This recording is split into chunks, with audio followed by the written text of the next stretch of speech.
This video is sponsored by Classic Football Shirts, the best place to get your classic and vintage football shirts. To get cheap retro Palace shirts, click the link in the description below.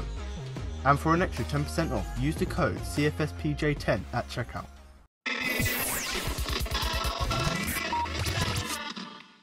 Hello and welcome to the Crystal Palace podcast. I'm Alfonso Greenbrook, and in today's podcast I'll be looking over the game against Watford by bringing you my match review, player rankings and my man of the match. As well as this, I'm also going to bring you interviews with Roy Hodgson, Julian Speroni, James McArthur and Bakary Sako after the game. So let's begin.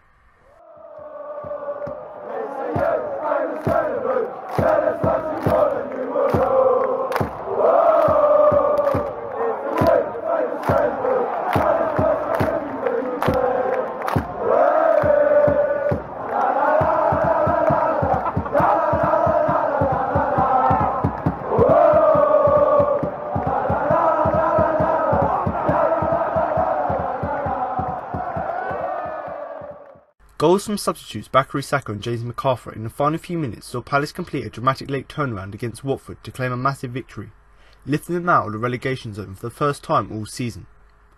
The Eagles' 5-game unbeaten run looked to be coming to a halt after Daryl Janmaat's 3rd-minute strike handed the Hornets the lead going into the dying embers, but Tom Cleverley's red card 5 minutes from time gave Palace a fillip. And after Sako found the net from close range with a minute of normal time remaining, McArthur guided a strike into the bottom corner in stoppage time to clinch a massive 3 points for Roy Hodgson's Eagles. Things began in the worst way possible, as just 3 minutes in the visitors got the upper hand in simple fashion. As Watford pressed in the final third, Janmaat saw a tame shot blocked, but Palace failed to clear the danger, and from the left flank Richarlison swung the ball towards the back post, where the Dutch defender had been left unmarked and ghosted in to steer a header past Julian Speroni and stun Selhurst Park. Palace was shell-shocked by that setback and took a while to recover, and that allowed Janmaat to go close again, where he found more space on the edge of the Palace box. And he drove a shot goalwards but saw a deflection off Scott Dann edge it past the post. And it took 21 minutes for the Eagles to come out of their slumber and register their attempt of their own, but Andros Townsend curled one just past the post from 25 yards. Gradually Hodgson's team began to force themselves back into the game, and they went close when Dann nodded a corner just wide, but moments later he found himself in the thick of the action at the other end, when Richarlison got down the left flank again and fed the ball across the goalmouth for Troy Deeney. However, the Palace captain got his toe to the ball and redirected it enough to ensure that the Hornets hitman scuffered a chance wide.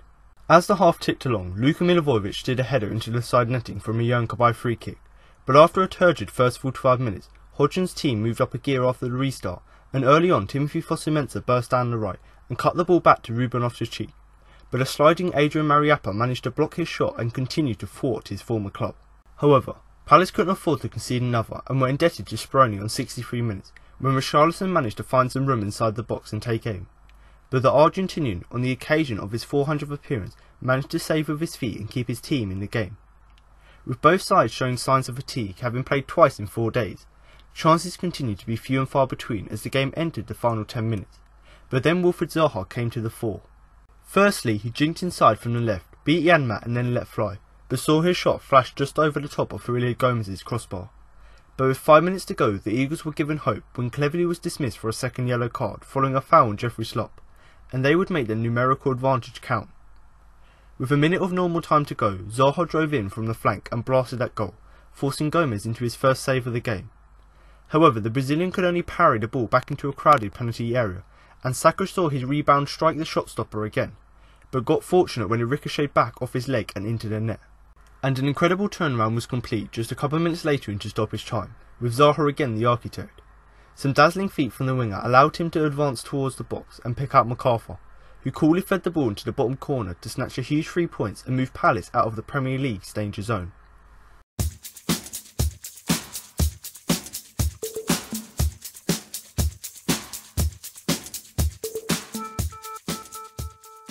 Now for some stats from the game. Possession, 54% Crystal Palace, 46 Watford. Shots, 14 for Crystal Palace and 7 for Watford. Shots on target, 4 for Crystal Palace and 2 for Watford.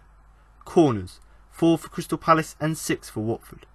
And fouls, 14 for Crystal Palace and 18 for Watford. Palace have picked up 10 points from their last 6 Premier League games, as many as they managed from their previous 17 in the competition. The Eagles find themselves out of the relegation zone for the first time since the very first day of the 2017-18 Premier League season. Julian Speroni made his 400th appearance for Crystal Palace in all competitions.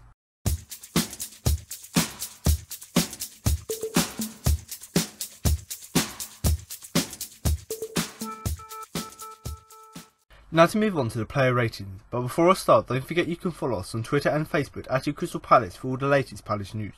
And also, if you're on Facebook, do feel free to join our Facebook group, which is a really great place to join in with discussions and also share your opinions. And much like a forum, if you are someone who likes to upload videos, photos, and maybe any links of articles you found online, and you like to share them with others and discuss what's in the articles, then of course do join the Facebook group, because much like a forum, it's a great place for you not only to read what others have to say, but also post your own opinions so others can read it as well. Now, another great place to share your opinion and read others is in the YouTube comments. So if you are listening to the podcast on YouTube, then do drop a comment below the video with your player ratings, rating the players from 1 to 10. And that is with 1 being the worst and 10 being the best. And you can do this along with your views from the game. And the only reason I ask you to do this is so that others who come to the video, so not only myself can look back and see what the viewers thought about the game and who they thought the best player was, but also any other fans, whether they be Watford or Palace fans, if they do come to the video, they can not only listen to my views in the podcast, but they can also read and see what other fans had to say in the comment section. So if you are someone who not only likes to read others' opinion and listen to my opinion in the podcast, but if you are someone who likes to post your own opinion so that others can read it, then do feel free to do so in the YouTube comments. Now, even if you don't want to drop a comment below about the player ratings, then of course anything about the game, whether you think that Watford was stupid to throw away their lead, and whether you do think that Palace actually deserved the win, because really, based on our performance, we didn't, but we scored the 2 goals. So do comment below, whether you're a Watford fan, whether you're a Palace fan, do comment below with your views of the game. Now, if you do want to follow any of these social media groups and join any of the pages, then do check all the links that will be in the description below. But now to move on to my player ratings, starting in goal with Julian Speroni.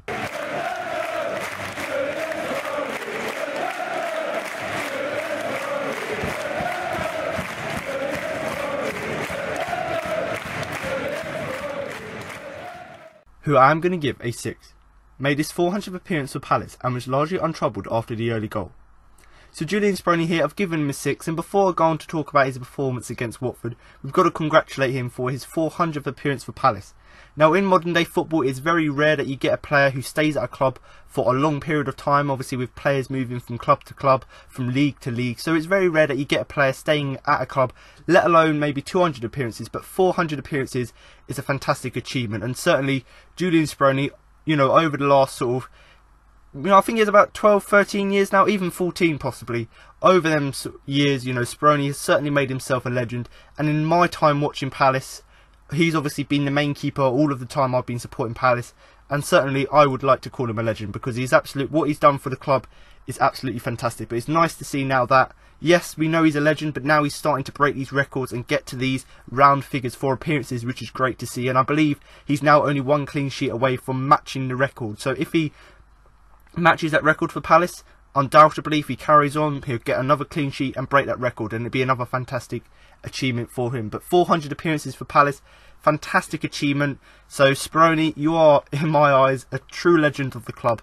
And when we talk about legends of, say, the 90s, Wright and Bright and all these other players, Speroni's got to be up there now with one of the biggest legends at the club when you consider how many games he's played. But in this game, obviously, going back to his performance, obviously it was his 400th appearance, a very big game for him, but really didn't really affect his performance, and he done alright in the game, and that's why I've given him a 6. But in terms of what he had to do in the game, Watford, they came with a really good game plan. They put the game to us, and actually we did struggle in the first half especially to actually deal with that. But in saying that, our defence did alright against Watford, and actually because of that, Speroni was rarely troubled throughout the game. There was only a few chances from Watford, which I'm going to talk about, so there wasn't really much for Speroni to do. But the thing I do like about his performances is that actually, even when he has a quiet game, he's still, when the ball comes into the area, he'll still make a save or make a block and, keep us in the game. So it's not always about making spectacular saves, but if you don't have anything to do in the game, when you do have to make a save, it's about making that save, and that's something he did do in this game.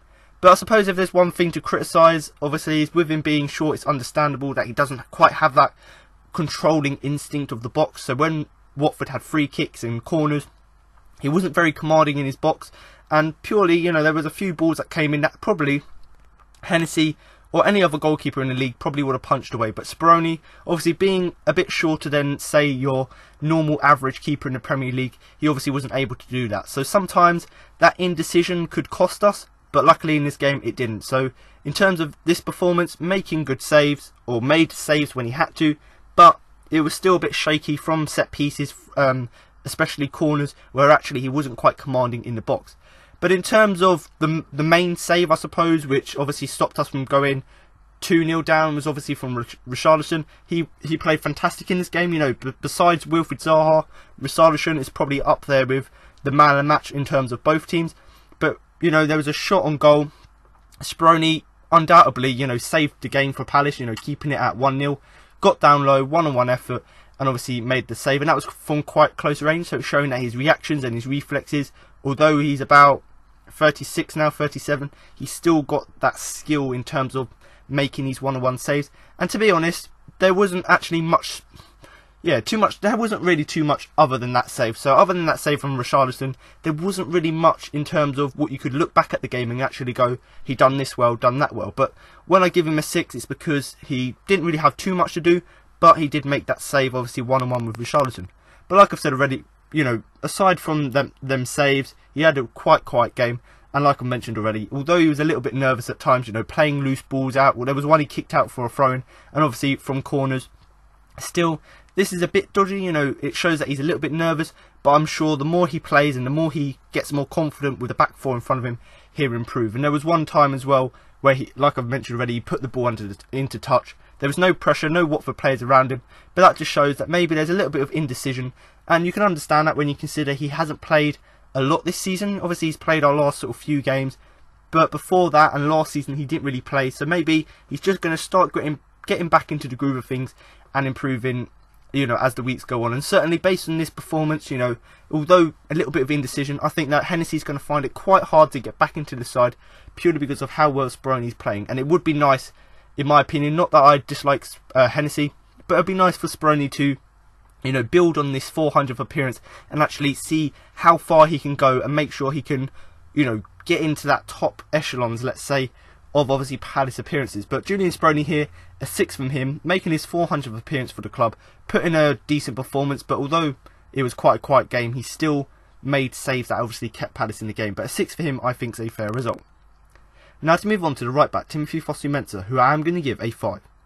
Struggles at time defensively against an impressive Richarlison, but got forward a couple of times to good effect before going off after a knock.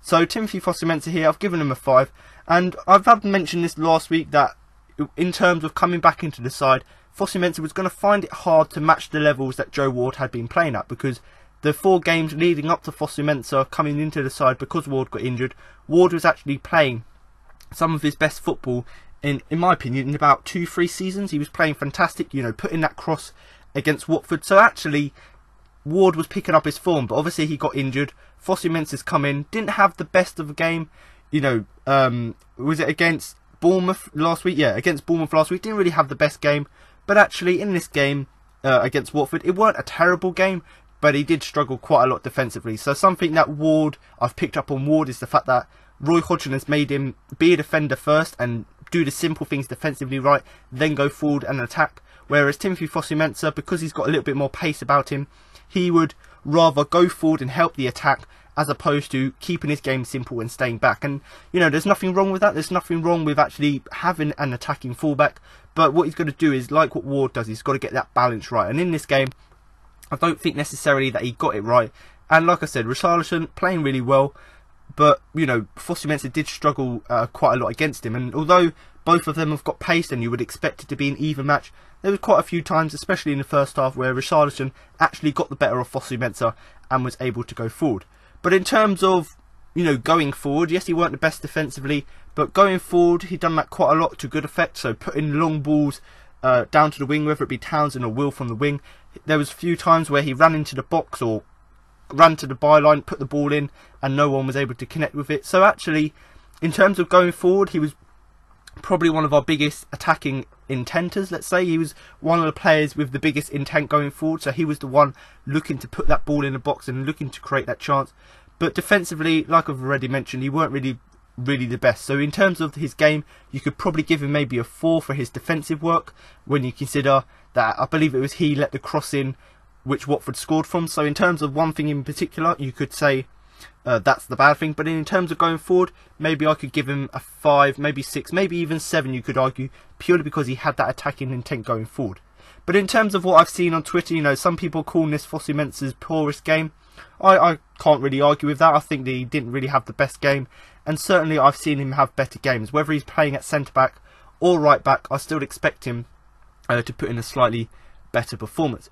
But in terms of the first half, obviously I've already talked about him not being the best defensively, but especially in the first half where Watford dominated, he obviously, because Watford were having so much joy down his side, it was just showing that how Fosu Mensah was having such a poor game. And, you know, when you consider that Watford dominated in that first half, you've got to put a bit of blame on Fosu Mensah, because all of Watford's attacks, especially from Richarlison, were coming down Fosu Mensah's side. So just showing how actually he wasn't quite tight and he wasn't quite playing to that standard defensively that you'd expect from the team. So really, yes, Watford have been playing fantastic this season and played well in this game.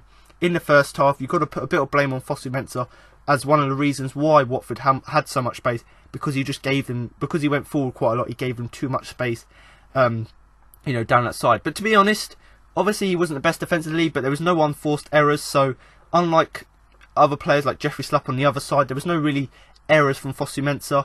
And another thing really to talk about, obviously he didn't make the errors, but in terms of giving support for Townsend. So although he's trying to work with Townsend to create space and, you know, to offer overlaps, he's done that in past games, but in this game here against Watford, he didn't really do that. And when you consider how he was looking to have an intent going forward, putting crosses in, I personally would have expected him to do a little bit more in terms of building that partnership and doing sort of overlapping runs and creating space with Townsend. But overall, in first half was quite disappointing. When Palace came out for the second half, the whole team's performance improved, and in my opinion, the word to describe his second half performance was assured.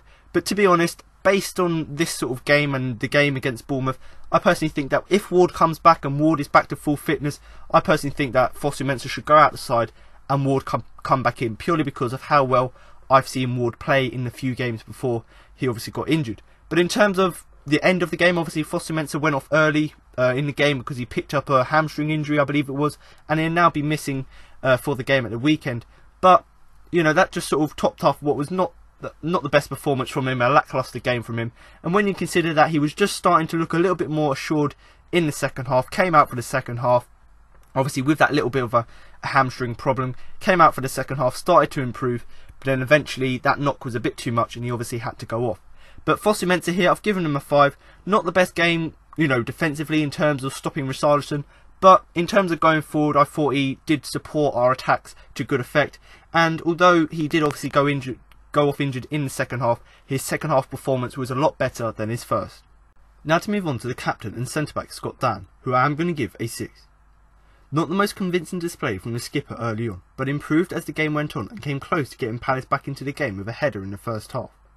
So Scott Dann here, I've given him a 6, and much like the performance of Fosu Mensah, it was quite a lacklustre first half from him when you consider we did concede that goal in the sort of first 5 minutes. But then as the second half went on and as the game progressed, he actually got better into the game, and actually in terms of getting Palace back into the game, he had the best chance, and that was obviously in the first half. So just obviously midway through the first half, we got a corner, Scott Dann free in the middle of the box by the penalty area, has a header down and it goes just wide. So not only was he, you know, having done the right performance defensively, he was also trying to get us back into the game. And when you consider how much of a threat Scott Dann is from set pieces with obviously his heading ability, I don't really know why Watford, obviously doing zonal marking, I don't know why they didn't have, you know, Scott Dann or marking anyone, having anyone mark Scott Dann, purely because of if you leave him space, he will, you know, he will use his headers to punish you. And unluckily for us, he didn't punish Watford with any of his headers, but the fact that he's got that intent to actually find space in the box from a corner and actually put his head on it is good as well. And, you know, I've seen some people on Twitter, you know, sort of say that this was sort of this old Scott Dann, they saw it in glimpses, and I personally can see that, especially in the second half with his second half performance. I can see the Scott Dann who was actually, you know, playing so well 2-3 seasons ago when we were calling for him to play for England. So I'm not saying that this was his best performance, but there were glimpses in the game with a few of his headers and a few of his tackles, where actually we're looking at the quality we saw 2 or 3 seasons ago from Scott Dann. And I personally thought that actually that's a good thing to see when you consider he's had injuries at the beginning of this season, hasn't really had the confidence, he's been in and out of the team. But hopefully, obviously it's not good that Sako's injured, but hopefully this will give Scott Dann a run in the side now, and hopefully he can build up his confidence. But seemingly, you know, after the Bournemouth game, it's understandable that he's going to be full of confidence, obviously scoring his first goal of the season. And in this game, he did look quite confident, he looked assured on the ball, and there was quite a lot of times where he was actually an outlet for Speroni. So in terms of having, you know, instead of Speroni just clearing it long, he'd pass the ball to Speroni will pass the ball to Dan, and Dan will deal with it. And that just links back to my other point where he looks assured on the ball. So if Speroni passes the ball to him, if Tompkins gets the ball to him, he looks assured on the ball, and, you know, isn't messing around on the ball. And if he has to clear it, if he has to pass it back, he done exactly that. And in terms of replacing Sako, it is quite a hard thing to do, but I thought in terms of taking the captaincy and obviously taking his centre-back role, I thought they'd done that really well. Now, in terms of his partnership with Tompkins, I'll go on to talk about Tompkins later, but I thought that although people were criticising it before the game, coming into the game, obviously the first 5 minutes looked bad, but actually if you look at the game as a whole, as we improved, as the game went on, I actually thought that their sort of partnership looked quite well. And albeit that poor start, if you put the sort of first half, or the first half of the first half, if you put that aside, actually it was quite a good performance from both defenders.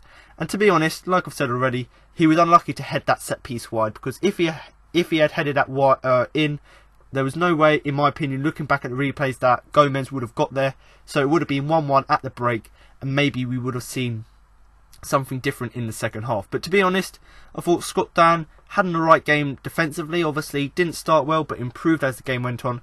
And I personally think, being the captain in this game, we started to see the Scott Dann of old. So hopefully in the next few games, with the absence of Mamadou Sako, he can replicate that again.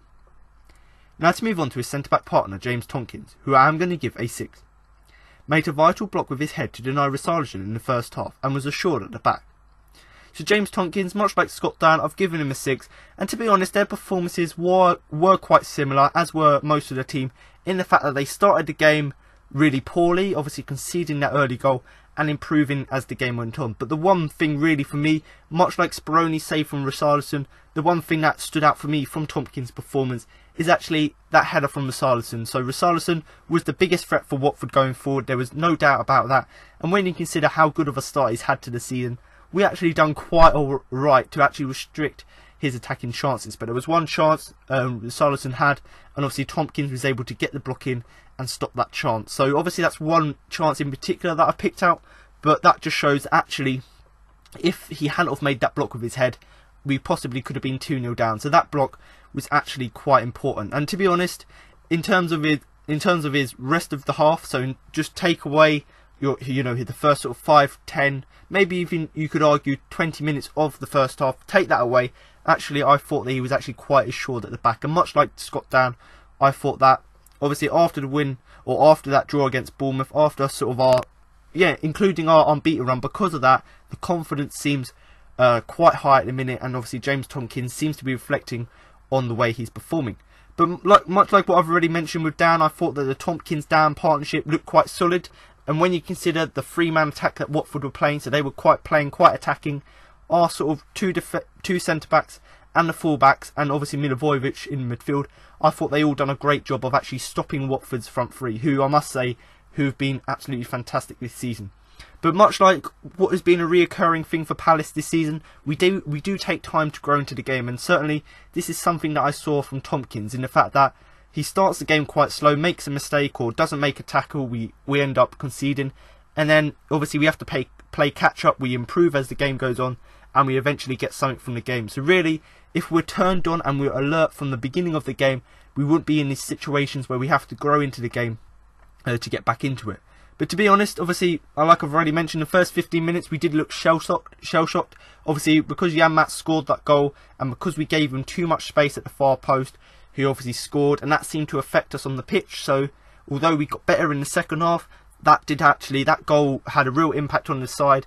We looked quite sluggish, shell-shocked even. We didn't look like we could string a pass together, and we looked really shaky at the back. And obviously, luckily for us, the players got their heads right, and improved as the game went on. But that just shows that if you're not turned on and you give player too much space on the edge of the box, if they punish you, it can affect your game. And it looked like the Palace players, include mainly Tompkins, did look quite shocked when that goal went in, which just shows actually how if you're not alert, you're not switched on at the beginning of the game, you know, the teams can come back and punish you. But like I've already mentioned a little bit, you know, as the half progressed, I thought he began to come into his own. So I thought he, you know, obviously become to get better. And like I've said already, if it weren't for that decisive header from Richarlison, obviously Watford would have extended the lead, and we probably wouldn't have seen us coming back into the game. Because if we were shell-shocked and we looked quite dire, let's say, after we conceded that early goal, just imagine what would have happened if it was 2-0. Game would have been dead, and we wouldn't be here celebrating a 2-1 win. But James Tompkins here, I've given him a 6, much like the performance of Scott Dan. He looked assured at the back, and although he had a shaky start to the game where obviously we conceded quite early on, I thought that as the game went on, he grew into the game. And, you know, he was probably, in terms of defensive performance, he was probably one of our best players on the pitch. But a 6 for James Tompkins, I think, is a fair result. Now to move on to the left back, Jeffrey Schlupp, who I am going to give a 5. Conceded possession cheaply on occasions, and Janmaat was allowed to ghost in to score the opener for his side. Certainly not his best display. So Jeffrey Schlupp here, I've given him a 5, and much like the other fullback in Fosu-Mensah, it wasn't really his best game, and I personally can't see why anyone would argue differently, because I personally think, looking back at the game and considering how well he's been playing defensively in the last few games, not offensively but defensively he's been playing, this was actually quite a disappointing performance. Now in terms of his main thing that he done in the game is obviously a bad thing, and one of the main reasons which contributed to him getting a 5 is that early in the first half, in the first 3 minutes, we obviously score, but obviously he conceded possession really early on, obviously giving Watford a chance to attack. And obviously Janmaat, because Janmaat ran in on that sort of flank where Jeffrey Schlupp was, Schlupp obviously gave him too much space, allowed him all the space he wanted to for Janmaat to get on the ball, and obviously he scored the opener. So in terms of that first goal, Fosu-Mensah was to blame for Richarlison getting too much room to put the ball in, and then obviously Jeffrey Schlupp on the other side, you've got to put blame on him for actually giving Janmaat too much space to run inside and actually get his header on. But like I mentioned with James Tompkins, you've got to put a bit of blame on the centre backs for obviously not marking the far post and not marking the on-rushing Janmaat. But also, looking back at the game, you've got to put a little bit of blame on Jeffrey Schlupp purely because he gave Janmaat that space to actually run on the ball and obviously head it in. And to be honest, it was a really difficult night for him. You know, Richarlison, great talent, and I keep mentioning it, but he played fantastic in this game. Obviously, there was very little that Schlupp could do because Richarlison was playing quite well. Troy Deeney as well. As much as you would hate to say it, I thought that he had an alright game, other than that glaring miss where he just missed an open goal. And then Carvalho as well caused problems for the whole team, but especially for Schlupp, because they saw that he wasn't playing that particularly well, and so they were targeting him down that side. But to be honest, in terms of his performance as a whole, it didn't really improve as the game went on, unlike other players, and overall it was a really poor performance, and that's why I've given him a 5. But some could argue maybe even lower because he conceded possession quite a lot, but I personally think I give him a 5 because it wasn't a terrible performance, but these little errors eventually are going to come back and cost us. But to be honest, in terms of what he was guilty of in the game, there were some really poor passes. You know, I'm not just talking about losing possession because the players come and put pressure on you and they've taken the ball off of you. I'm talking about trying to put a pass to someone who's a few metres away and you end up misplacing it. Little mistakes like that is just really sums up how Schlupp played in this game. And to be honest, there was a few golden opportunities where he could have ran up the flank and laid the ball off to Zaha in the second half, but instead he obviously didn't do that, tried to take a shot for himself or tried to pass sideways or backwards. So ultimately he had chances to go forward, and there was one in particular which was golden where he could have set up Zaha, but instead in that occasion he put his shot so far wide it looked like it took a deflection, obviously. And then there are a few other occasions where obviously he wasn't able, you know, to supply Zaha, when actually, unlike Fosu-Mensah, who was looking to supply Andros Townsend or Zaha, whoever was on the wing, Jeffrey Schlupp wasn't exactly doing that. But in terms of the red card, obviously Tom Cleverley got hacked down, or he hacked down Jeffrey Schlupp. There's no doubt about it. Second yellow card, that would have been a yellow card booking anyway. Fair red card. I don't think Watford fans argued about it. They just accepted that, yep, 2 silly fouls, that's fine. And to be honest, Jeffrey Schlupp was the man who got tackled, And although obviously he can't take credit for getting tackled, but ultimately Tom Cleverley getting sent off and then us scoring 2 minutes later just sums up how sort of the visitors, so how Watford just capitulated towards the end of the game. But Jeffrey Stupp here, playing left back, didn't really have the best game, conceding possession quite a lot. Obviously allowed Janmaat too much space to run in and score the goal. And to be honest, if you were to sum up his whole game, it was really difficult night for him, purely because of how good Watford were playing on the attack. But Jeffrey Stupp here, a 5 for him. Now to move on to the defensive midfielder, Luka Milivojevic, who I am going to give a 6. Got stuck in as usual and tried to look and influence those around him.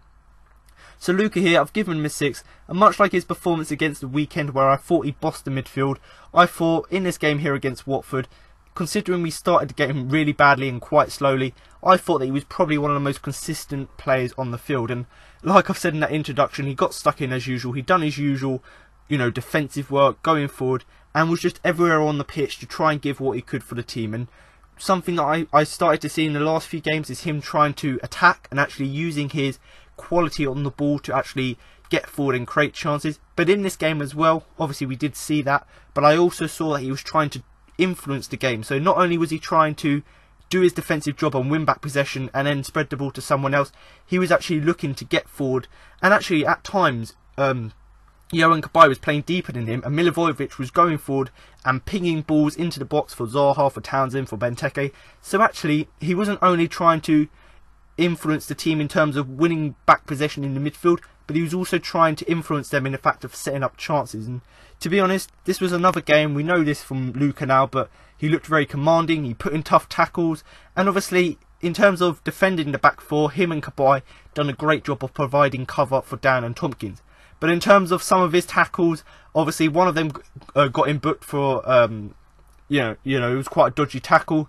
Obviously nothing came from that resulting free kick, but he obviously got booked for that. And that obviously means that now against, who is it we're playing at the weekend? We're playing Leicester. So against Leicester at the weekend, he's obviously suspended for getting 5 yellow cards, and he's going to be a huge miss to the side. But in terms of this game here, it was a fair yellow card, can't really argue about that. But other than that tackle where he obviously got booked, I thought that in terms of his tackles and how he was controlling the midfield and being commanding, that was so good in the game. Now in terms of his vision, I've already talked about last week and once again here again against Watford. His vision at times looked superb, so he wasn't only looking to go back and defend and win possession, he was looking to go forward. And his vision, pinging balls over the top, these no-look passes, everything like that, which we haven't seen from him in the last few games because he's been playing defensive. He's now under Roy Hodgson allowed to have a more freedom based role where he's able to go forward. And actually I thought that in terms of Cabaye playing a bit deeper, I thought that he took that role of being that playmaker a little bit more than usual. And like I've said already, he wasn't only looking to win back possession, he was spraying long balls out to the wings, and he was trying to set up attacks. But occasionally, obviously, there are risks when you put long balls, so quite a lot of times they were quite lazy and they were short passes. And although we still see that in his game, he's starting to improve in terms of his quality on the ball. But other than that, other than giving the ball away a few times, the fact that he's got the intent is fantastic. And actually, he's now turning to be one of Palace's most influential players. And when you consider how tough and how scrappy these games have been, he's been one of the standout players in the fact that he does what he gives 110% for the team. He's making tackles, making blocks all over the field, and is trying to be Palace's most influential player. But Milivojevic here, once again, a solid performance from him. Yes, he's going to be a huge miss at the weekend against Leicester, but hopefully, the Swansea game is the more important one, and we've got games against Arsenal, Man City coming up. So really, them game, I'd rather him miss the Leicester game, which we're probably not going to win because of how good form Leicester are on. But yes, he'll miss that game, but hopefully he's back for the most important game, in my opinion, against Swansea. Hopefully we can get something against Swansea with Milivojevic once again being one of the most influential players in that game. But Milivojevic here, I'll give him a 6, another great performance from him. Now to move on to Johan Cabaye, who I am going to give a 5. It was fairly quiet in the midfield for the most part, before being substituted in the second half. So Johan Cabaye here, I've given him a 5, and much like the performances of a few players I've already mentioned, it was quite a lacklustre performance from Cabaye. And when you consider how well I've been saying he's been playing the last month, this was actually quite a lower performance from him. And like I've said already, a lacklustre I think is the best word to describe it. But when you consider, you know, it's a midweek game, so he's only played on Saturday, come into this game, so not a lot of time to rest and not a lot of time to recover. And when you consider it looks like he's carrying an injury, it's going to be quite hard for him playing a midweek game whilst carrying an injury to put in a decent performance. And although he's had, you know, he's been quality in the last month, this game was one of the sort of quieter games, and like I keep saying, quite a lacklustre game from him. And when you consider how much influence he has normally in the game, this was actually quite a quiet game. And when you compare his performance to the one of Luka had so much influence on the pitch, whereas Cabaye, who normally is the person with the most influence, he actually was the opposite and actually didn't have that much in the game, and that just resulted in him being substituted. So I don't think he was substituted because he was having a bad game, purely because he wasn't having that much influence in the game. He's carrying that injury, and purely because he hasn't really got the stamina to carry on for the full 90 minutes anymore. So the main reason I've given him a 5 is not because it was a bad performance, it was just a lacklustre performance where he wasn't really involved in the side. But in terms of, you know, having that authority on the pitch which Luka had, he found it quite hard to stamp on any authority. And for the most part, because Watford were playing quite well in the midfield, other than Milivojevic, I thought our midfield was playing quite poor. And because of how well that Watford were playing and also just flooding the midfield and just pumping players in the midfield to control the game, control possession, because of that, Cabaye didn't really have the chance to get in the game. And to be honest, it obviously, because Watford were playing quite intricate passing, there wasn't actually any way that Cabaye could have prevented that. But there was on one occasion, obviously, where he rushed onto the ball, and he didn't obviously cause Watford a second. So obviously the ball's been passed to him, he goes to take a touch, misses the touch, and obviously Watford go to try and at least score and try and attack. Obviously he didn't. So on that occasion, you know, he's just a bit slacking with his passing. And then there was another time where he was obviously dispossessed, just inside the Palace half, and obviously Watford were able to counter. So overall, you know, it wasn't the best performance in terms of influence, and it wasn't a terrible performance in terms of making mistakes, but then one or two inaccurate passes or them heavy touches where they got intercepted by Watford, little things like that are not really ideal. But like I've already mentioned, he is obviously he's playing a few days after the game at the weekend, so he's not really going to have the best stamina, and also it looks like he's carrying an injury, so you can't really expect a good performance from him. But Yohan Cabaye here, I think a 5 is a fair result. Now to move on to Ruben Loftus-Cheek, who I am going to give a 6. Not the Chelsea loanee's best performance, but he had his moments going forward. So Ruben Loftus-Cheek here, his performance, I suppose, is quite similar to Cabaye's in the fact that he didn't have much influence in the game and was fairly quiet. But the thing that makes Loftus-Cheek's performance better than Cabaye's, and the reason I've given him a 6 as opposed to a 5, is purely because he had a few moments going forward. So whereas Cabaye, for the most part, he was really quiet, didn't really do much in the game before getting taken off. Whereas Loftus-Cheek, although he wasn't great in the game, there were a few chances where he cut inside or he drifted into the middle, or whether it be out wide, where he actually drove forward and actually tried to create a chance and have an influence on the game, as opposed to Cabaye. But to be honest, it's almost a carbon copy, obviously, of the game at the weekend against Bournemouth, where he obviously started off quite anonymous, didn't really start the game really well, and then towards the end of the game, and much like the rest of the players, as the game went on, his performance got better and better. And certainly, as soon as the Bakary Sako came on, we changed our formation a bit, with Bakary, Sako and Zaha on the wings, with Benteke out front. When we moved to that formation and moved Loftus-Cheek back down the middle, it seemed to improve his play. So I'm not saying that the introduction of Bakary Sako improved his performance.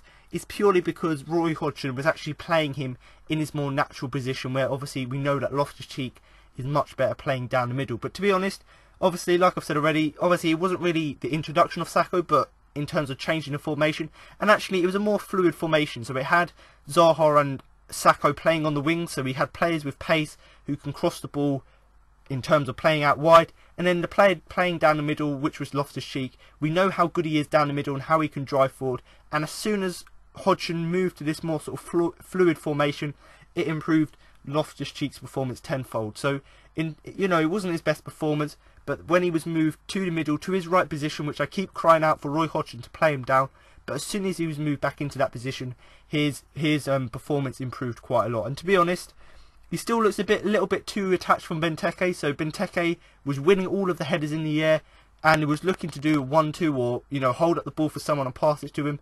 And when you consider that Zaha and Loftus-Cheek have to be the players who are getting on these balls and flicks from Benteke. When you consider they were nowhere near Benteke, it's pretty hard for him to, you know, getting on the end of the ball. So Loftus-Cheek, although he was playing out wide, it would have been nicer to see him, you know, get a bit more closer to Benteke, much like Zaha, and actually form a partnership there where they can run off of each other's balls. And when you consider Zaha done it slightly better, it would have been better if Loftus-Cheek has sort of shadowed that role. But it just shows that we don't seem to be getting the most joy recently, obviously with Loftus-Cheek playing out wide. But hopefully Roy Hodgson has seen in this performance that Loftus-Cheek, his performance improved as soon as he was moved down the middle.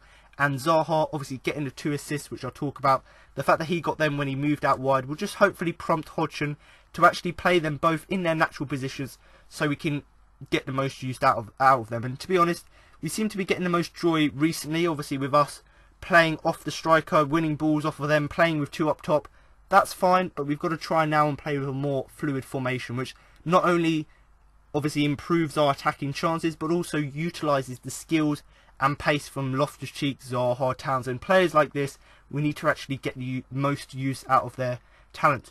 But in terms of Loftus-Cheek's performance, do comment below with what you think. But I've given him a 6 because it wasn't his best performance, but he still had his chances going forward. And that's personally for me why I've given him a 6 as opposed to a 5 I gave to Bakary.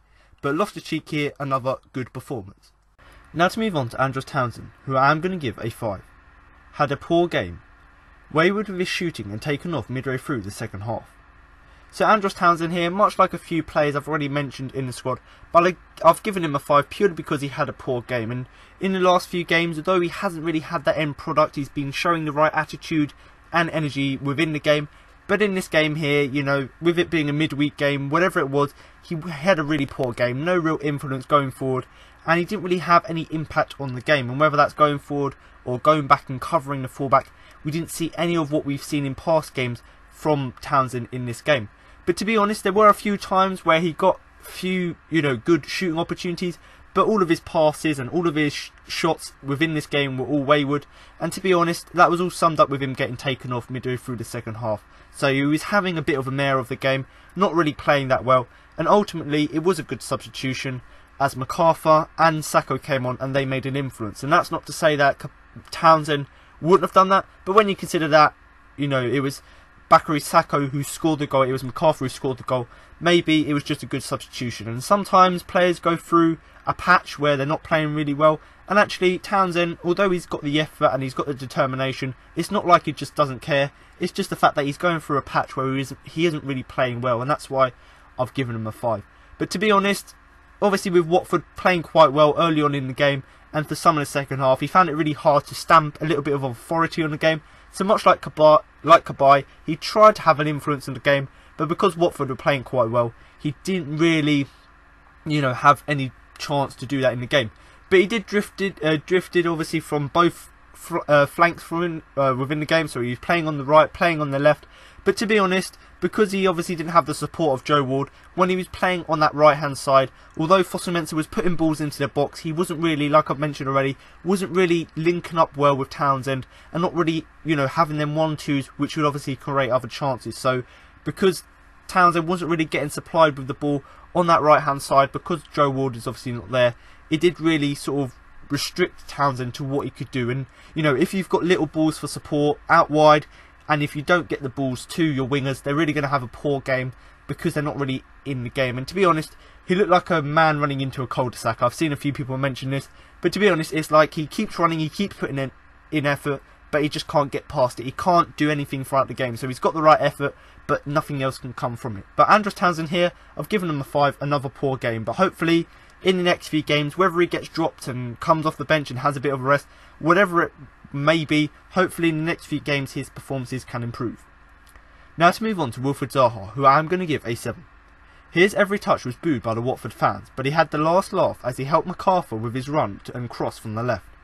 So Wilfried Zaha here, I've given him a 7, and up until about the 80th minute, you probably would say that Zaha, because he was getting booed by the Watford fans, he was possibly one of our worst players on the pitch, purely because he didn't really have that much influence in the game, and although he was terrorising the Watford players, I actually personally think you know, I don't want to sound biased and praise Zaha, but actually I thought that he was letting the boost get to him. He was getting letting the tackles get to him, and actually he wasn't really having a great game.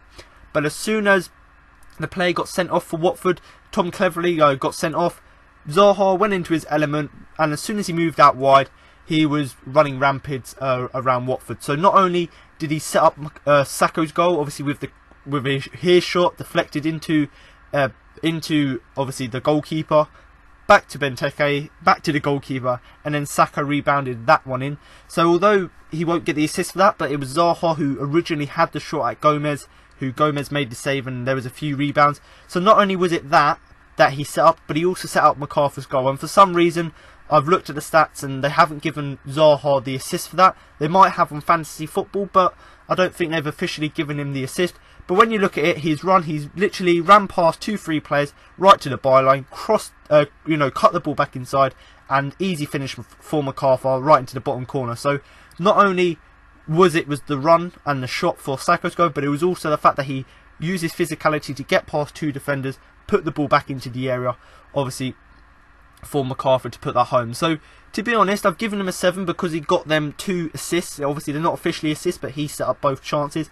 But really, other than that, yes, he had a few good chances, and there was a few times where he ran through and goal and got pushed over, or a few chances where Watford were able to come back and cover. But other than them few chances, I actually thought he had a poor game up until that point. And it was as soon as Zaha was moved out wide, he improved drastically. So people are trying to say that it was, and especially TalkSport trying to say that as soon as Zaha stopped diving and looking for penalties, he improved. When actually, if you actually looked at the game and looked back at his performance in particular, he improved, and so did Loftus-Cheek as soon as they were moved out wide. And it just shows that Roy Hodgson needs to now, yes, the 4-4-2 is great, but he needs to start playing maybe a 4-3-3, because like we see in this game, as soon as Zaha's moved out wide, he can have a bigger influence in the game.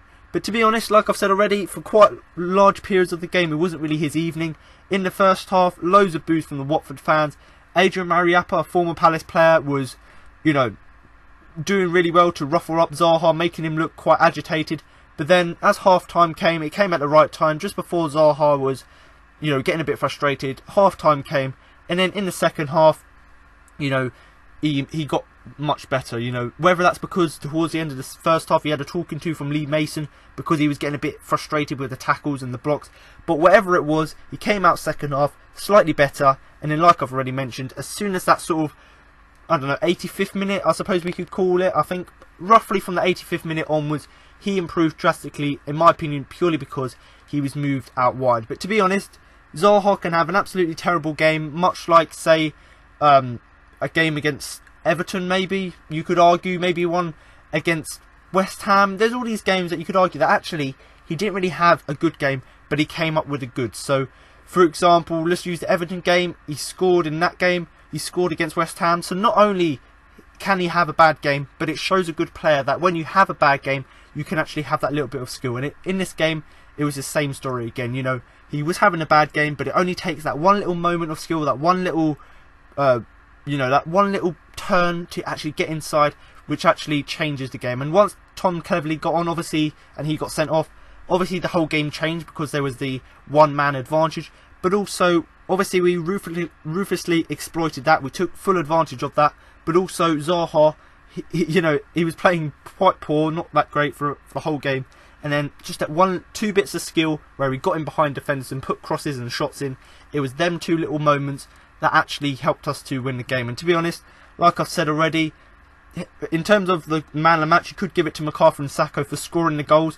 But actually, just for that run, in terms of getting in behind and putting that ball in for McArthur, just for the pre-assist, because it's not officially an assist because apparently it took a deflection, but for that pre-assist, it deserves the man of the match on its own, because the weight he put on the ball, the precision to actually get it to McArthur's foot, everything about the ball and everything about the setup to the ball was fantastic as well. And I forgot to mention with Scott Dan, but it was actually Scott Dan who actually set up Zaha for both goals as well. So it was Dan passing the ball out of the back to Zaha, who also set up the attacks as well. But to be honest, add to that, obviously he had a shot from the edge of the area which Gomez saved, but obviously Bakary Sako was also able to convert from that. So not only did he set up McArthur's winner, but obviously set up Bakary Sako's winner. And you know, to really summarise as a whole, you know, although he wasn't our best player, he wasn't playing that well throughout the whole game.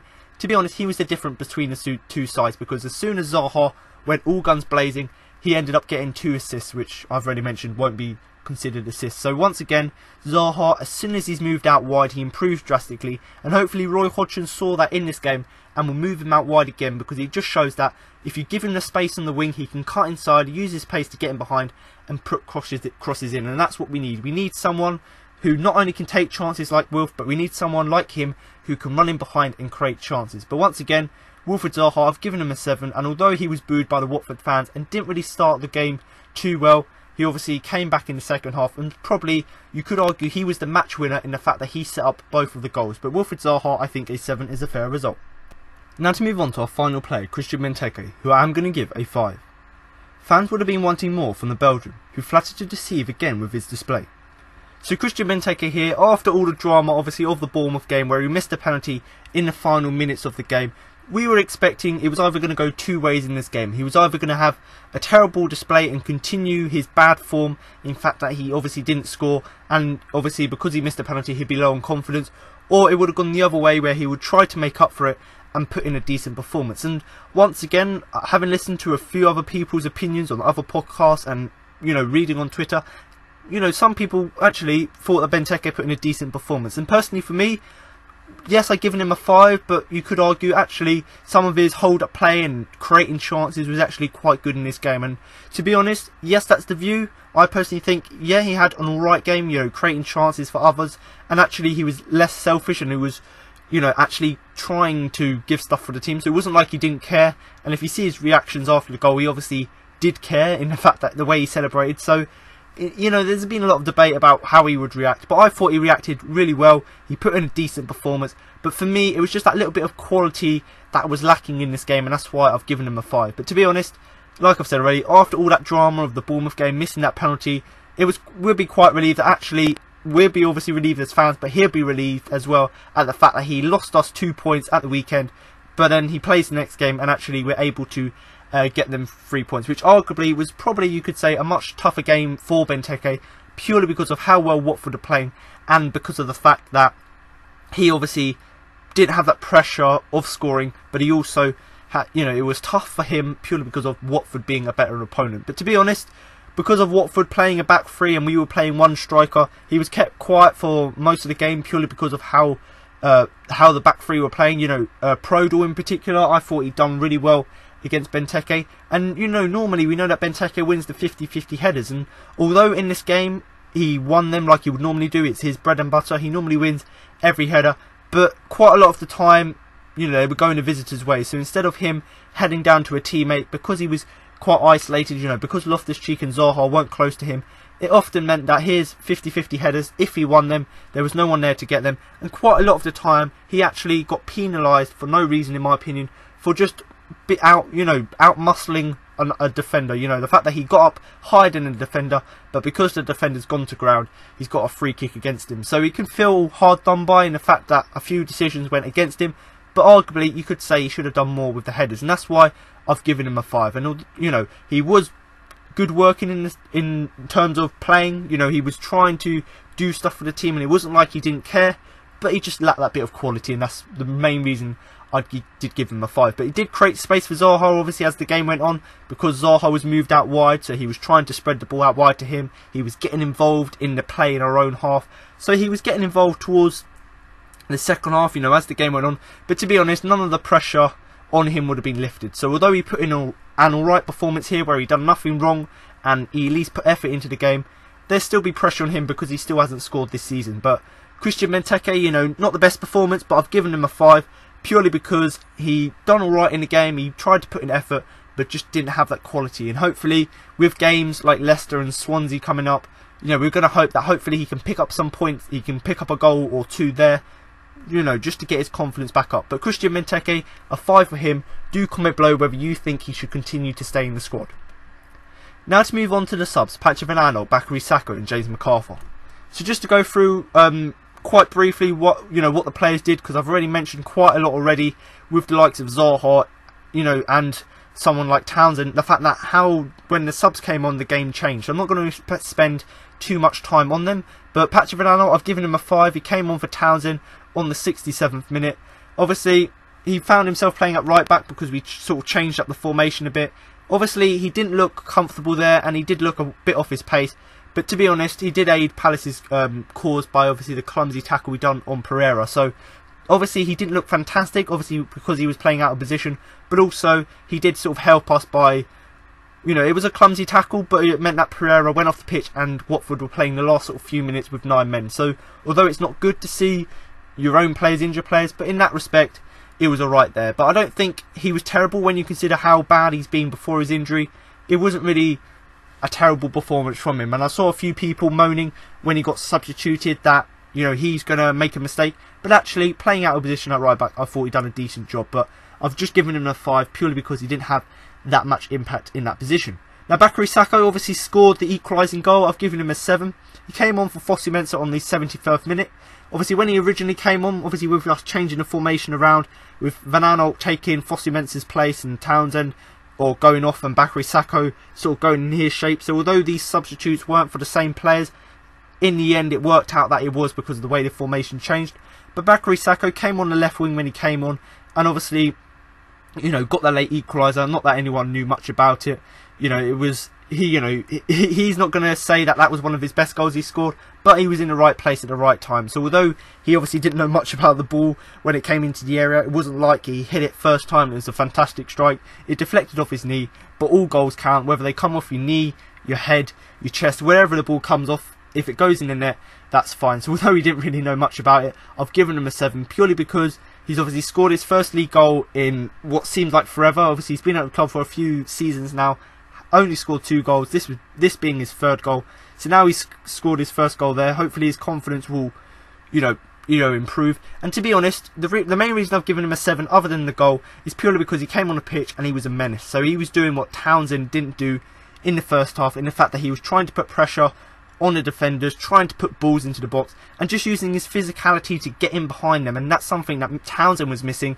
But when Sako came on, give him credit, because he comes up for quite a lot of criticism, but I thought he'd done a really decent job. And to be honest, one cross in particular from the left hand side, as soon as he came on the pitch, a few seconds after, put in a lovely cross, and that just shows that yes, he may not be the best quality player on the pitch, but it shows that he can actually have an impact off the bench. And I'm not saying now that because he scored this goal, which obviously deflected off his knee, I'm not saying that he should now start games, but certainly if he has this impact coming off the bench, we may have to consider it, with obviously Benteke firing blanks. But certainly do comment below whether you think Benteke should start a striker, or whether he should go back to the 4-4-2, but maybe play Sako alongside Zaha. So do comment below with what you think. Now the final substitution was obviously James McArthur. He obviously scored the winning goal and came on for Kabay on the 77th minute. Now as soon as he came on the pitch, he drew a foul on Tom Cleverley, obviously, which led to the Watford man getting booked. So the great thing about that is not only he's coming on the pitch to try and make an impact, but he's also trying to, you know, make an impact on other players by being clever with his play, which causes other players to get booked. And that was Tom Cleverley's first yellow card, and then a few moments later, Cleverley obviously got sent off for that tackle on Slop. So obviously McArthur, yes, he scored the winning goal, and it was a great finish into the bottom corner, very neat, got on a cross from Wilf really nicely. But it was also the fact that he could make Cleverley make that mistake, or draw, you know, Cleverley into that to make that error, to make that foul, which obviously led him to get booked. And although McArthur obviously got booked himself, but I've given him the 8 because of how good his finish was, and the fact that, you know, he showed pace, he showed enthusiasm. And the main thing really for me is how clever his play was. The fact that he could draw a foul from a player as soon as he came on the pitch, and the fact that he made an impact within a few seconds just shows how much an impact he had coming off the bench. But to be honest, you know, Roy Hodgson's been criticised recently for not using all 3 substitutes, but in this game he used all 3, and I personally think that all 3, Patrick Van Aanholt, Sako, McArthur, I personally think that these 3 players did have an impact, you know, in terms of helping us to win the game. And when you consider I've given them 5, 7 and 8 respectively, that just shows actually how much impact they had in terms of coming into the side and having an impact. But in terms of the game as a whole and a summary, you know, it was quite a dire showing from Palace. You know, we obviously struggled quite early on because we conceded so early in the game, And because Watford looked like they had loads of class and they had loads of confidence with them being top half of the table, you can expect it to be a hard game. But to be honest, they failed to double their lead, obviously because I believe it was Troy Deeney missed an open goal, and because of that, obviously missing that chance and not killing the game dead, Watford were under pressure only with a 1-goal lead, and Palace, kept battling on, trying to get something from the game. And because obviously Tom Cleverley got that foolish yellow card, he got sent off the pitch, and that sort of changed the game. So the fact that we kept going towards the end of the game, eventually something good happened for us in terms of a player getting sent off, and we completely utilised it. And this game will, it will live long with me for the fact that the harsh treatment of Wilfried Zaha by the Watford fans, so they were booing him every time he got the ball. But as soon as Tom Cleverley got off, Wilfried Zaha moved out wide and he put in the 2 dangerous balls, which obviously led to us, scoring the 2 goals and winning the game. So although, he was getting booed, he actually paid them back and paid the Palace fans back, but actually putting in a decent performance last sort of 10 minutes and helping us to win the game. And to be honest, just to summarise the game as a whole, do comment below with how you would describe the game. But to be honest, it's a huge 3 points for Palace. You can't underestimate how important the points are. It's great that we have another 3 points and we momentarily moved out of the relegation zone, but we're back there now because West Brom drew, but we're still in there. We're only 3 points off Brighton now. We're only a few points off. We're only 1 point, I believe, off Newcastle. So it's really tight at the bottom. So this win was absolutely huge. And also, it carries on our unbeaten run to 6 games, which just shows how much Roy Hodgson is starting to have an impact on the side. But overall, if you look at the game as a whole, it wasn't the best performance. Possibly, you could argue, one of the worst under Hodgson when you consider we conceded that early goal and really struggled to get into the game. But at the end of the day, it's the 3 points that matters. So hopefully, we can kick on this weekend against Leicester.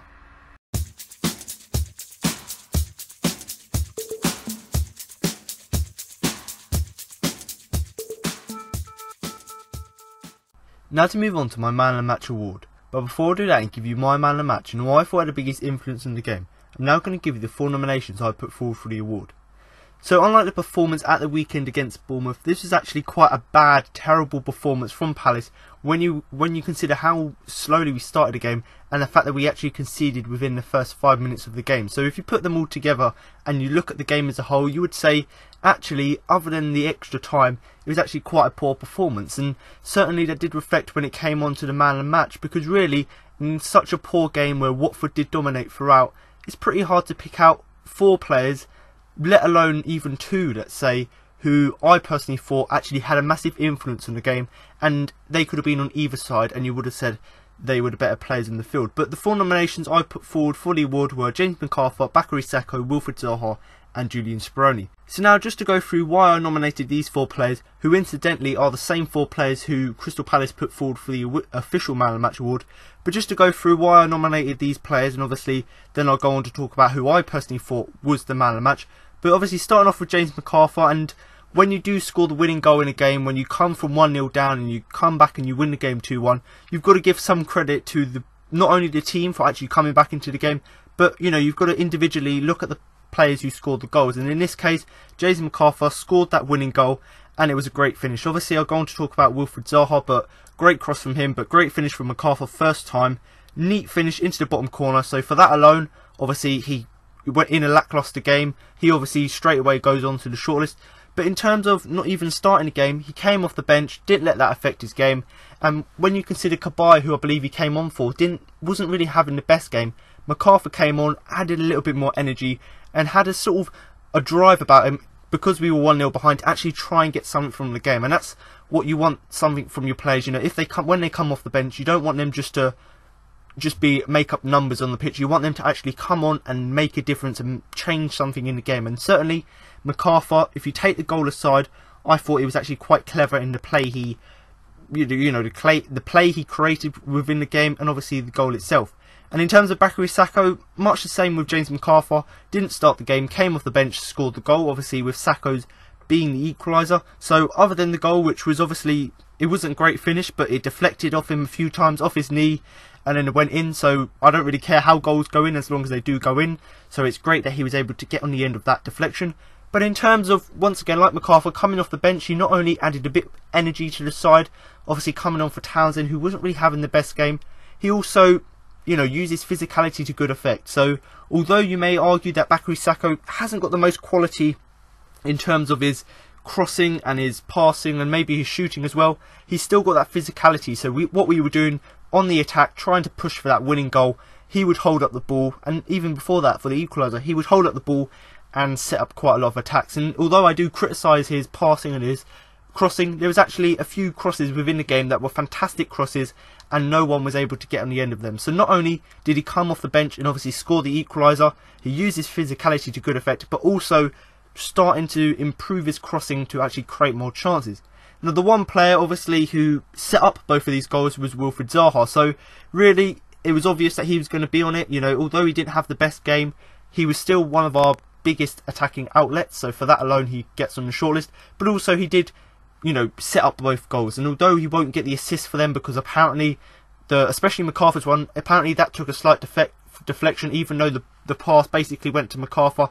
And then the Bakary Sako's one, because it got saved from the keeper and it rebounded, there was no assist for that.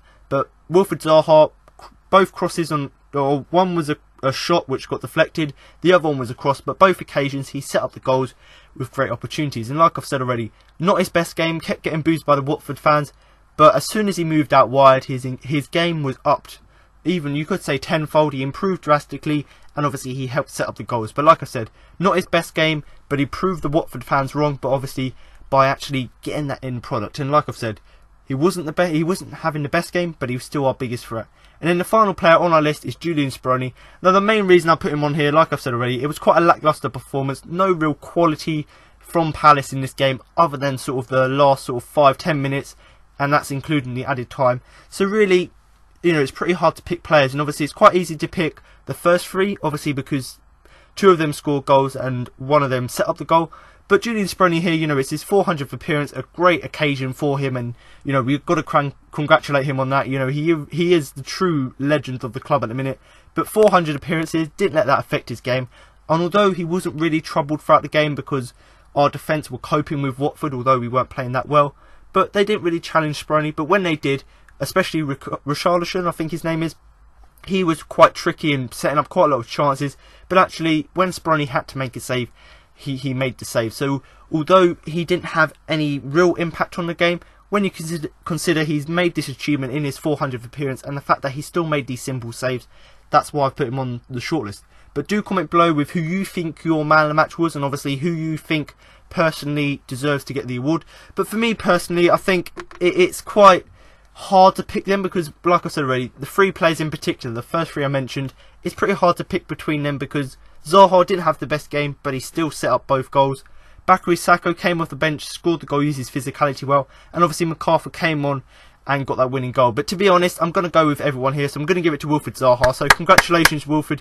You don't get a trophy or certificate, but you do get my sincere congratulations on what was a very good performance from you. Again, not great, but a good performance. You set up both goals, and like I keep saying this week in, week out, but if Roy Hodgson plays him out wide and utilises his skill and moves Loftus-Cheek down the middle again, we're going to improve our performances even more, because at the moment Wilfried Zaha's skills ain't being utilised. But in this game, as soon as he moved out wide, he was so much more effective and obviously set up the 2 goals. So that's the main reason for me why he, got the man of the match, is purely because he was on the pitch for the whole game, so he had an influence for a longer time. He set up the 2 goals as opposed to scoring both goals. So although it was quite a close contest, I'm going to give it to Wilfried Zaha on this occasion. So now you've heard my match report, player rankings and my man of the match, that concludes this week's podcast.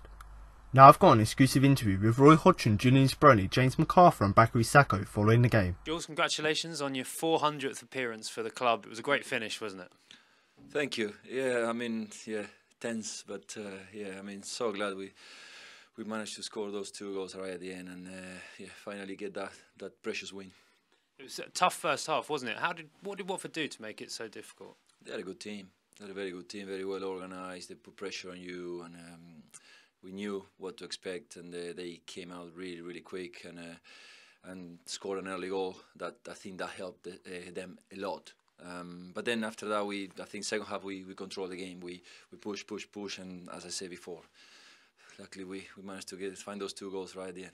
Yeah, and Wilfried Zaha had a hand in both the goals. He's been brilliant recently, hasn't he?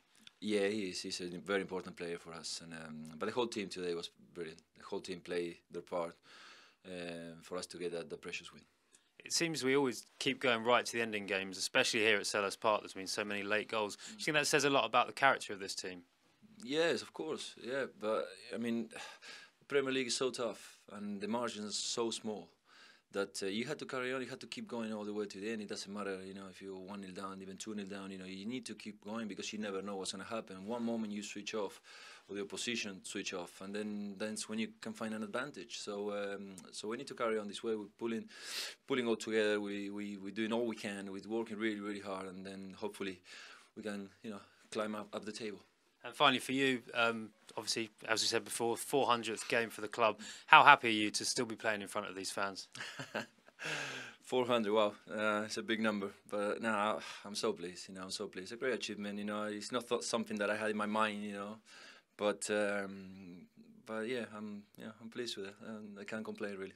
What a finish! Yeah, Wilfried done brilliant as he's done all season, and but fortunate that good deflection, and thankfully it went in. What were you thinking as your chance came? Twice. Yeah, I was unlucky on the first one. The keeper made a great save, but I was lucky on the second one. The ball came back and bounced me and finished at the back of the net. What were you thinking sitting on the bench, because it was a game that Watford had a really strong hold on until the sending off? Yeah, they were good. They were a good side. Played really well tonight, but we've dug in there. Great character. We've done it at home so many times, and we do it tonight again. Just make up a little bit for what happened on Saturday with the penalty right at the end. Yeah, but these things are going to happen. We're going to miss penalties throughout the season. We're going to miss chances. We've bounced back tonight, and that's very important. What did you make of your team's performance overall? Because it didn't look like it was going to be your night. Yeah, we didn't start well the game, but we done well to keep onto it. And thanks to all the players and James, we came back at 2-1, and that's a great win for us. Tell us about Zaha as well. His input for both goals. Second, sorry? Tell us about Wilfried Zaha as well. His input for both goals. Yeah, he's done well, as James said, all season, and he's on both goals. And I knew as he was going to shot, like, the ball maybe going to bounce to me, and great assist to James, so fair play to him. What does it mean for you guys, bearing in mind where you are in the league? Yeah, I don't know where we are in the league just now, but it's a very, very important win for us to come back the manner we came back towards the end, score goals. Great night all round. As you both come on as substitutes, I presume you'll be banging on the manager's door tomorrow, demanding to be in the first team on the weekend. Yeah, well, we obviously need to try and make it hard to get into the team. To try and get into the team, the boys have been excellent. Week in, week out, performance level is very high, and it's when you're sitting there, it's hard to go and chap the manager's door when the boys are playing well. Roy, could you see that finish coming? I thought we worked for it. I thought our first half wasn't really very good, and you know, we went in 1-0 down quite justifiably. But in the second half, I thought we moved the ball a lot better. I thought we had a lot more control over the game. But the game was stopped so often that we didn't really get the rhythm that we really wanted until that last 15-20 minutes. And in that period of time, I thought that we started to look as though we might score a goal. And when we got the first one, I wasn't that surprised we got the second, because we had a lot of wind in our sails, and I think the players were realising that if they could continue playing the way they played for that last 20 minutes or so of the second half, there were a couple of goals for us in the game. How pleasing for you that two of the substitutes get the goals as well? Yeah, that's always nice, isn't it? You know, you get a lot of praise for putting people on if they score a goal, but I think, I think we put them on for the right reasons. Bakary Sako has been doing extremely well in training sessions and deserves a bit of a chance. He's had a chance in both matches now. James McArthur back from injury, looking good in training, and you know, our central midfield players work very hard. Kabay and Luka Milivojevic, they worked unbelievably hard. So to give Johan a rest for the last 10 or 15 minutes and put a fresh McArthur on, I think that was just an obvious decision. It paid off, of course. He scored a goal. What were you thinking early on when they got their noses in front and looked the much better team in the first half? Yeah, they did. They looked good in the first half. I mean, it was a poor goal for us to concede, but then what goal isn't a poor goal to concede, I suppose? And of course, it was the worst possible start after 3 minutes. You know, the players get themselves up for the game and they're determined to go to a good start, and then that happens. And I think it knocks the stuffing out of you for a while. We started to get back, if not on level terms, on better terms by the end of the half. But we were feeling a bit sorry for ourselves with some of the free kicks that, you know, we thought, or that our players thought might have been given that weren't given. There was a lot of wrestling during the course of the game. But in the half-time, I thought they pulled themselves together and made certain that they weren't going to go out feeling sorry for themselves. They were going to go out and try and get themselves back on level terms. It took a long time, but we got there in the end. What about Zaha's input for both goals? Excellent. Yeah, I mean, he's been really excellent for us in every respect, in every game. I think in the first half he was getting frustrated with decisions, and the referee, quite rightly, was a bit angry with him for protesting against the decisions. But enormous credit to him to put all that to one side in the second half and to compose himself and just to concentrate on trying to hurt the opposition by scoring goals or making goals like he did, rather than take out his frustration in other ways. Is it all the more sweeter tonight, bearing in mind the disappointment in the dying seconds on Saturday? Yes, I think so. I mean, I think 4 points from the two games is something we have to be satisfied with at the moment. It would have been nice, of course, to get all 6, but as I just said to the players, you know, we've had moments where we've equalised in the last minute to get ourselves a point, and we've won a game in the last minute where maybe a draw would have been a fair result from the game. So I think in the long run these things even themselves out. But the most important thing is we aren't losing these matches at home, and we are picking up points, even though sometimes it's only 1 rather than the 3 we would love. It's the 6th game in a row now at home when you've scored 2 goals. Does it feel like you're starting to drag yourself away from the wrong end?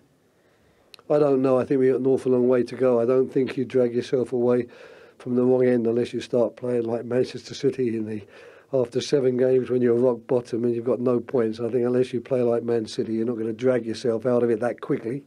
But I think we're making a fist of it. I'm really pleased with the way the players are working and how hard they're trying, even when, you know, things aren't going our way, which was, you know, for long periods of the game today we didn't play anywhere near as well as I've actually seen us play.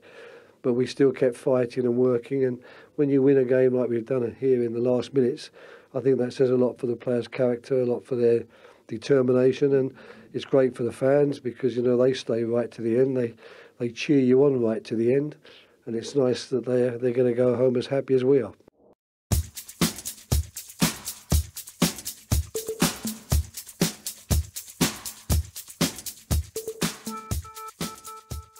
So there you have it. Now you've heard what Roy Hodgson, Julian Speroni, James McArthur and Bakary Sako had to say after the game.